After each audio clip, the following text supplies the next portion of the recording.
공포 카페 일본 괴담 외할아버지의 장례식. 우리 외할아버지의 장례식 때 있었던 일이라고 한다. 대부분 어머니에게 들은 소문이라 내가 직접 경험한 것은 아니지만 말이다. 그날 당시 장례식 자체는 차질 없이 진행되어 무사히 끝났다. 철회가 끝나자 모였던 친척들도 다들 돌아가고 어머니와 두 삼촌만 남아서 술에 취한 채 조의금을 계산하고 있었다. 그런데 설거지를 하고 있던 숙모가 다가왔다. 여보, 참배를 하고 싶다는 분이 왔는데. 상당히 취해 있던 어머니와 삼촌들은 숙모가 말한 상황을 이상하다고 여겨 혹시 참배를 하는 척 조의금을 훔치러 온 사람은 아닌가 의심했다고 한다. 그렇게 다들 동요하고 있었으리라. 하지만 모처럼 찾아와 준 사람인데 실례일지도 모른다는 생각도 있었을 테고. 조의금도 다 꺼냈겠다. 유사시에는 삼촌들 둘이서 어떻게 대처할 수 있을 거라 낙관적으로 생각해 그 남자를 안으로 들이게 되었다. 어머니에게 물어봤지만 남자의 모습은 확실치 않다고 한다. 어쨌거나 남자인 것은 확실하지만 중년인 것 같기도 하고 노인인 것 같기도 했다고 한다. 옷차림도 올 때와 갈 때 전부 다른 옷을 입고 있었다고 한다. 가장 기억에 남아있는 것은 남자의 몸에서 생선 비린내 같은 게 났다는 점이었다. 남자의 얼굴은 기억나지 않지만 시종일관 웃고 있었다고 한다. 하지만 어머니는 그 인상에 대해 이렇게 말했다. 웃고 있는데도 어쩐지 기분이 나쁘고 섬뜩했어. 남자는 불단에 들어서자마자 묘한 말을 꺼냈다고 한다. 저 죄송한데 향을 끄면 안 되겠습니까? 정말이지 무례한 놈이라는 생각도 들었지만 기껏 찾아온 참배객이니만큼 원하는 대로 하게 해주었다고 한다. 그러자 남자는 입을 열었다고 한다. 저와 고인 둘만 있도록 해주십시오.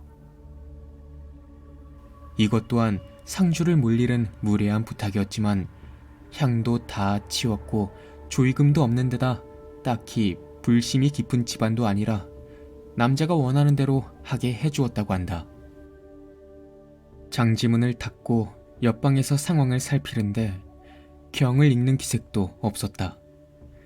아무래도 수상하다는 생각에 유체에 해코지라도 하는 건 아닌가 싶어 슬쩍 들여다보았다고 한다. 들여다본 방에서는 기이한 광경이 펼쳐지고 있었다. 남자는 할아버지의 얼굴 코끝에 자기 얼굴을 가져다 대고 빙그레 웃으며 무언가를 중얼거리고 있었다. 그 남자는 아무리 봐도 그 상태로 할아버지를 만지려는 것 같았어. 어머니는 그렇게 말했다. 하지만 결코 유체를 만지려 하지는 않았다고 한다.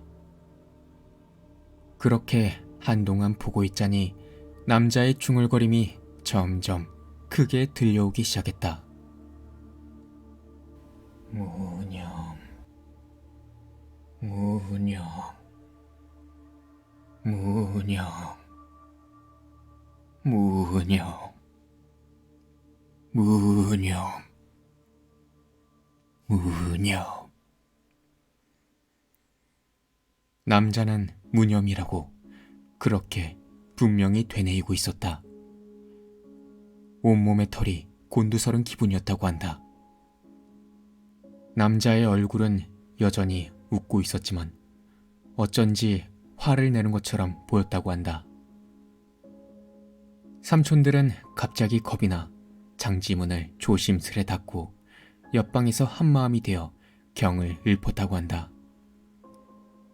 그러자 갑자기 쾅 하고 장지문이 열렸다. 남자는 감사했습니다.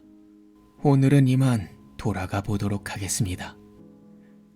라고 말하더니 대답도 듣지 않고 서둘러 돌아갔다. 안도하는 것도 잠시, 혹시 할아버지에게 해코지라도 한 게 아닌가 싶어 관을 확인했다. 관 바깥쪽에는 무수한 발톱 자국이 새겨져 있었다. 그리고 주변에는 엄청난 양의 짐승의 털이 흩어져 있었다. 하지만 할아버지에게는 발톱 자국은커녕 짐승의 털 한 올도 묻어있지 않았다고 한다. 안도감과 동시에 온몸에 소름이 돋아 어머니와 삼촌들은 급히 청소를 했다고 한다. 다음 날 스님이 찾아왔다. 집에 들어서자마자 스님은 이렇게 말했다고 한다.